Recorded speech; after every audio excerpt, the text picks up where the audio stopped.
ગાંધીનગરથી મહત્વપૂર્ણ અપડેટ આવી રહી છે। યુસીસી બિલ બહુમતીથી પસાર થઈ ચૂક્યું છે। વિધાનસભા ગૃહમાં આખરે 7.5 કલાકની ચર્ચા બાદ આ બિલ પસાર થઈ ગયું। કોંગ્રેસે જો કે આ બિલને પ્રવર સમિતિ સમક્ષ મૂકવાની માંગ કરી હતી। કોંગ્રેસની માંગને અધ્યક્ષ દ્વારા રદ કરાઈ અને કોંગ્રેસે વોકઆઉટ કર્યું હતું।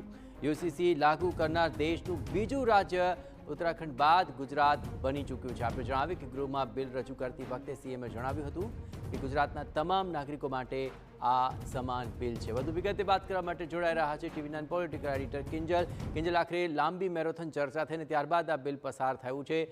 શું રહી આ ચર્ચાની મુખ્ય વાતો અને આખરે કેટલી મુશ્કેલીઓ અને ચર્ચાઓ બાદ આ બિલ પસાર થયું? કિંજલ જે બિલકુલ જયેશ આપે કહ્યું તે પ્રમાણે ખૂબ લાંબી ચર્ચા 3 વાગ્યાથી બિલ ઉપર ચર્ચા હતી તે શરૂ થઈ હતી। 3 વાગે બિલ રજૂ કરવામાં આવ્યું અને અંદાજે 7.5 કલાકની જે ચર્ચા છે તે થઈ। પક્ષ અને વિપક્ષ બંને તરફથી જે ધારાસભ્યો છે તેમણે પોતાનો મત છે તે સ્વાભાવિક રીતે રજૂ કર્યો। વિપક્ષની વાત કરવામાં આવે તો વિપક્ષ જે પ્રકારે આ બિલ આવ્યું તેને લઈ અને અનેક મતાંતર હતા તે રજૂ કર્યા હતા। હાલાકી વિપક્ષે અંત સુધી આજે બિલની ચર્ચાની અંદર ભાગ લીધો હતો, પરંતુ જ્યારે બિલ મતદાન ઉપર મૂકવામાં આવ્યું હતું તે સમયે જે રિઝર્વ બેંક સામે ટ્રેઝરી બેંક સામે સમક્ષ તેમણે પોતાની જે નારાજગી હતી તે વ્યક્ત કરી હતી અને પ્રવર સમિતિ સમક્ષ બિલ મૂકવાની વાત કરી હતી અને જે ન થતા તે છેલ્લે વોકઆઉટ કર્યું હતું। પરંતુ સમગ્ર જો બિલની વાત કરવામાં આવે તો મુખ્યપ્રધાન દ્વારા પણ એક પ્રકારની અપીલ હતી તે છેલ્લે કરવામાં આવી હતી કે જ્યારે દાદા તરીકે તમે બધા કહો છો ત્યારે ગુજરાતની વાત છે, ગુજરાતની મહિલા દીકરીઓની સુરક્ષાની વાત છે અને સુરક્ષાની માટે દંડો ઉગામવો જરૂરી છે, ત્યારે તમામે એકમત થઈ અને આ બિલને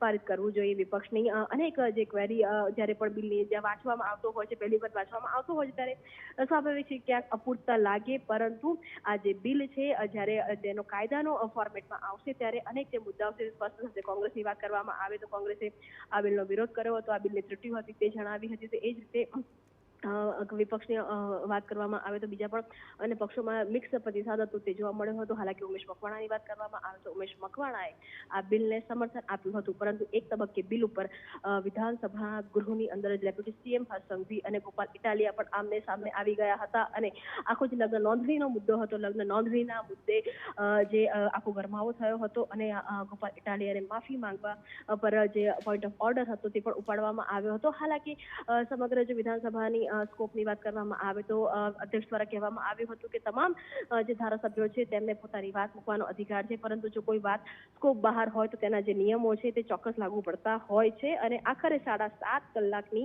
ચર્ચા બાદ આ જે બિલ છે તે પારિત થયું છે, બહુમતીથી પારિત થયું છે અને અત્યારે જો વાત કરવામાં આવે તો સરકારના મંત્રી હોય કે સ્વાભાવિક છે કે ભાજપના પ્રવક્તા હોય કે પછી પ્રદેશ પ્રમુખ હોય તેમણે આ બિલને વધાવી લીધું છે અને આ બિલ નહીં પરંતુ ગુજરાતની જનતાનું દિલ છે તે પ્રકારની પણ વાત છે તે કરવામાં આવી રહી છે। મહત્વની બાબત એ છે જયેશ કે ગુજરાત એ દેશનું બીજું રાજ્ય બન્યું છે અને હંમેશા ગુજરાત માટે કહેવામાં આવતું હોય છે કે ગુજરાત મોડલ ને તમામ જગ્યા પર લાગુ પાડવામાં આવતું હોય છે। તો હવે યુસીસી બિલ પારિત થઈ ગયું છે ત્યારે કાયદો ક્યારે બનશે તેને લઈ અને સૌ રાહ જોઈ રહ્યા છે, પરંતુ ઘણી સ્પષ્ટતા આ બિલમાં થઈ છે અને 7.5 કલાકની વિધાનસભાની ચર્ચાઓ બાદ બિલ છે તે ગૃહમાંથી બહુમતીથી પસાર થયું છે।